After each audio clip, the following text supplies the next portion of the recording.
and welcome. And let's speak a little bit about apparent roles that seem to appear. Now it is the formlessness alone that appears as role. Nobody is playing any role. There is no individual, solid, static identity or self or an I am, as it is called. That is apparently playing a roles, and that somehow there is no individual stuck in this body or appearing as the body or identifying as the body which needs to be released.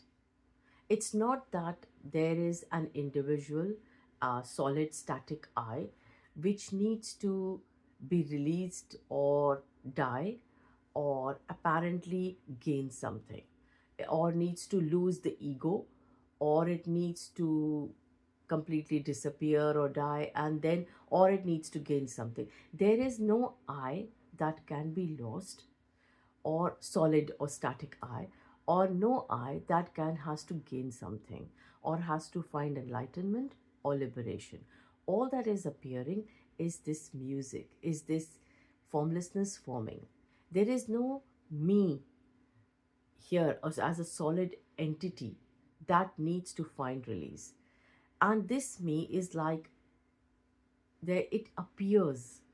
Appearance is something that which isn't, but appears like that. It's an illusion is something that is not. It's called Maya in Eastern religions. An illusion is something that is not, but it seemingly appears like a mirage or like the sky being blue or whatever.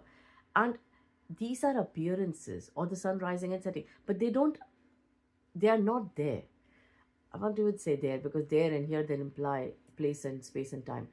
But an illusion is something that simply appears, and this illusion cannot get anything. It cannot lose itself, it cannot lose its ego, it cannot find enlightenment, it cannot, that's why enlightenment, it cannot find freedom, it will it cannot disappear by doing anything and it cannot even do anything because it's an illusion. How can illusion do anything? So this apparent self, and I won't even call it that this apparent self is a character. It's simply characteristics appearing. It's simply an appearance. And this appearance is this energy that's appearing as those appearances. Though, of course, when this appearance of I or self seems to apparently hold the show, there can appear a lot of uh, ownership. There can be like, I'm doing this, I'm doing that, or there can appear a lot of suffering as well. And there can appear a lot of power games or happiness with whatever, that as well. The dream can be an absolutely gorgeous one, apparently, or it can be a very stressful or terrible one.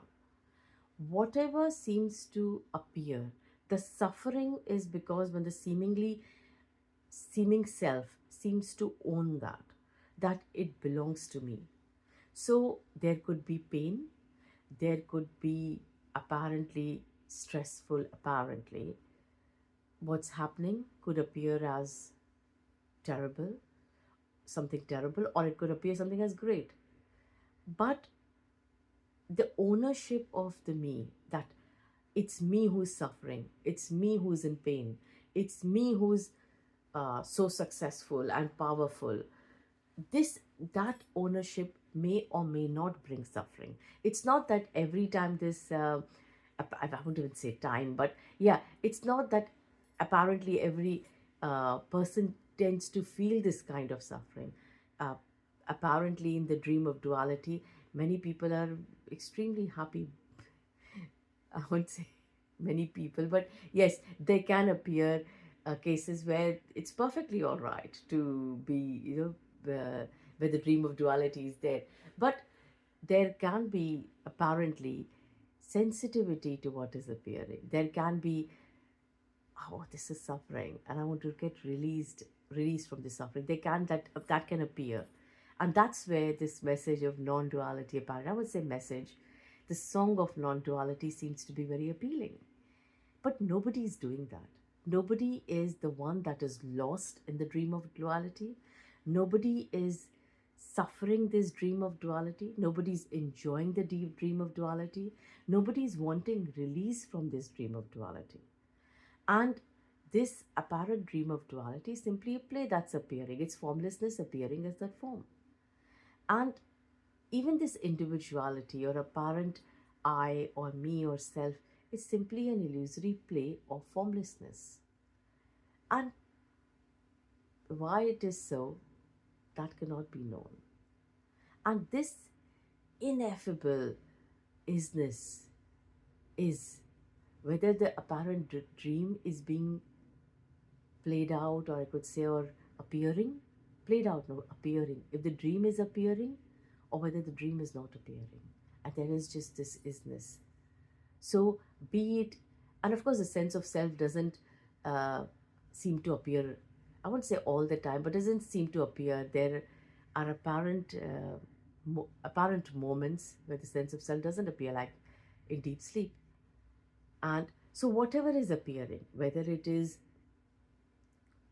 this awakened body moving about, or awake, apparent awakening, or apparent sleeping, apparent dreaming, apparent samadhi, whatever, this isness is.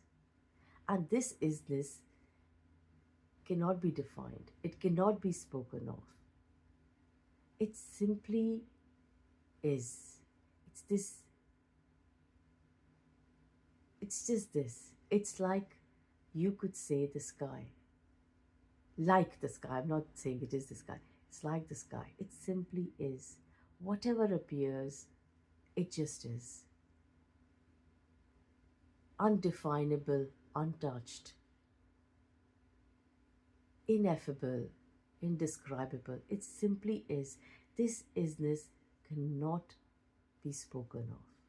And it simply is whatever the appearance, be it an illusion, be it apparent suffering, be it apparent happiness, be it the dream, be it the illusion. It simply is. Be it the sun rising, whatever. And this is absolutely, this isness is unmatched. It's the beloved. And this is unmatched to whatever is appearing. It's absolutely unmatched, you could say. Be it their appearance of astral travels, or, you could say the most amazing miracles, or the most deepest samadhi, or absolutely amazing experiences, material or spiritual. This isness, this apparent formlessness, that is so alive and new that it energetically dances as everything. That's singing as everything. It's feral and free to appear as it may, and just is. It's just this ineffable isness. Thank you so much. Thank you.